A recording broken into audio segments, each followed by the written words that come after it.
Hey everyone, I'm Nina Zeta with Sidewalker Daily, and in today's video, I want to talk about influencer whitelisting, give you guys some information about it, and walk you through really how this is going to change the industry, both on the brand side and the influencer creator side. If you are new to our channel, welcome, welcome. I love talking about all things influencer marketing and creator economy.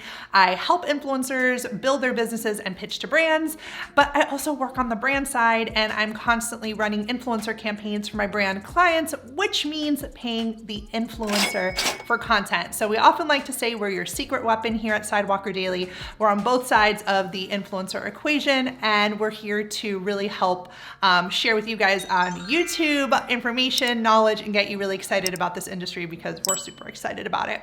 Now, let's start by talking about a little bit of definition, what we mean by influencer whitelisting. Now, I'm not going to read off a definition. I'm going to just do my best to try and explain it.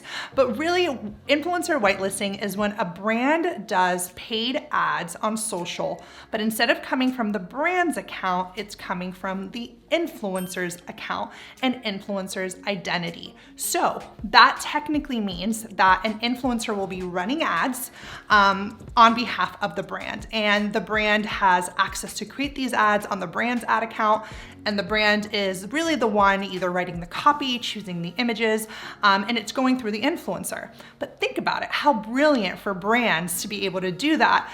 We'll discuss if this is good for influencer or not and what this means to the industry as a whole, but think about how brilliant. Instead of a brand paying, to do Facebook ads or Instagram ads and saying like, hey, buy our product, it's amazing, trust. Instead, the ad is coming from the influencer account. Now you see your favorite fitness influencers saying Black Friday sale or like join the, get this product, whatever. I love it so much. But that ad is being created by the brand, and now it's going directly on the influencer's account. Why is this great for brands? Well, because they get to use the influencer's identity. The ad is not coming from the brand account, it's coming from the influencer account. And it's also allowing, the brand to have a more organic and authentic message because it's coming from an influencer, and influencers, the good ones, have trust within their audiences, and they're only promoting things that they believe in anyways. So these tend to have higher conversions and do better for the brands in general. Now, influencer whitelisting, when a brand is doing this, it's interesting because it allows the brand to test different creative, different captions, target different audiences, and it lets them do this all while allowing the brand to use the influencer's creative. Now, this is different from dark posts because dark posts are ads that are not seen on the news feed, right? This is different because it's not on the feed. It's no longer, as an influencer, it's not longer going out to the feed. It's going out to very targeted and specific audiences, but it's using the influencer's account to reach those audiences. So again, instead of coming from a brand, maybe it's coming from, a fitness influencer or a fashion influencer or whatever niche it is. It doesn't matter. It's coming from a person rather than a brand, but dark posts don't appear on the feed. Now, brands may want to do whitelisting directly themselves. They may want to do a third-party app to handle it for them.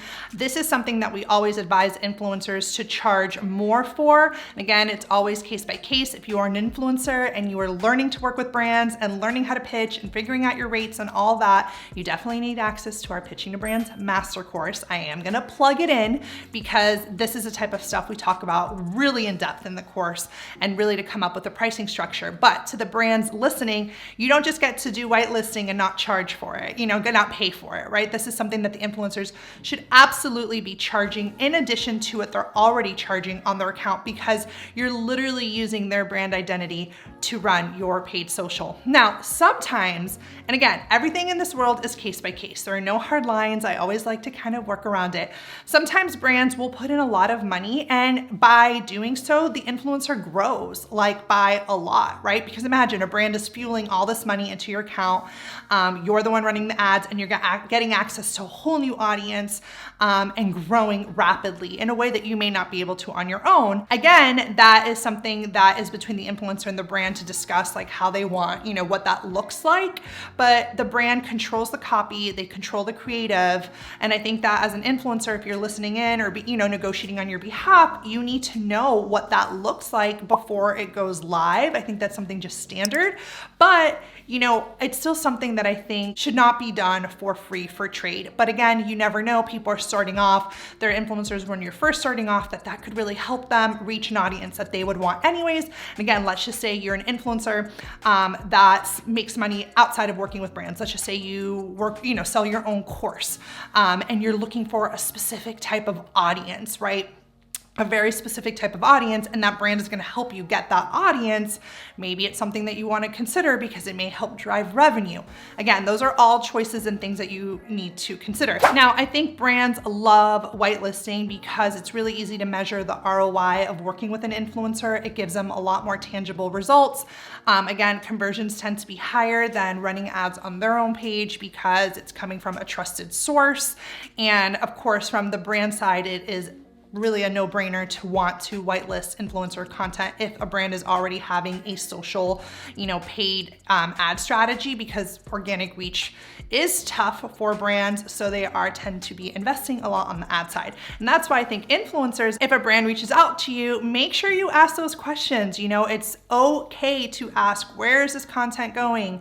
What type, I want to be able to approve the copy. I want to see the creative that you choose, and not just give them blind access to run ads through your account. Okay, so ask those good questions, see what you're getting out of it, and then you can make a decision if you think it's a good fit for you and your account. And remember, influencers, always check the contract. Whitelisting and things of that nature tend to be in the contract. If you have questions, ask. If you want to negotiate, go for it. Contracts are meant to be negotiated. Influencers tend to get really shy about contracts, and I did a video all about influencer contracts here, so you can check that out. But don't be afraid to negotiate the contract if you have questions, if something doesn't feel right.